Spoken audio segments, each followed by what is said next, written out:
Hello guys, ഇത് പച്ചരിയും തേങ്ങയും ലേശ ചോറും ഉപ്പും ഇട്ട് അരച്ചതാണ്. ഇത് നമ്മൾ കാസർഗോഡിലെ പലഹാരമാണ്. അപ്പം ഇത് ഓട്ടുപ്പള എന്ന് പറയും. എണ്ണയൊന്നും വേണ്ട. ഇതിൽ ചൂടായി കഴിഞ്ഞിട്ട് നല്ലോണം ചൂടാവണം. ചൂടായി കഴിഞ്ഞിട്ട് ഇത് ഒഴിക്കേണ്ടത്.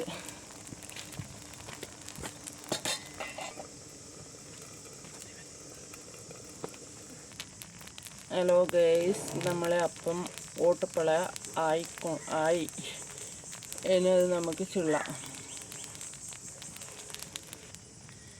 ഇത് കാസർഗോഡ് ജില്ലയിൽ മാത്രം ആക്കുന്ന ഒരു പലഹാരമാണ്. ഇതിൻ്റെ പേര് ഓട്ടുപ്പള. നല്ല വൃത്തിക്ക് കിട്ടി. അതിൻ്റെ അടിയെല്ലാം നല്ല വൃത്തിക്ക് ഇതായി. എണ്ണ തീരെ വേണ്ട. ഇതാ നമ്മൾ കുറേ ചുട്ടു ഓട്ടുപ്പള.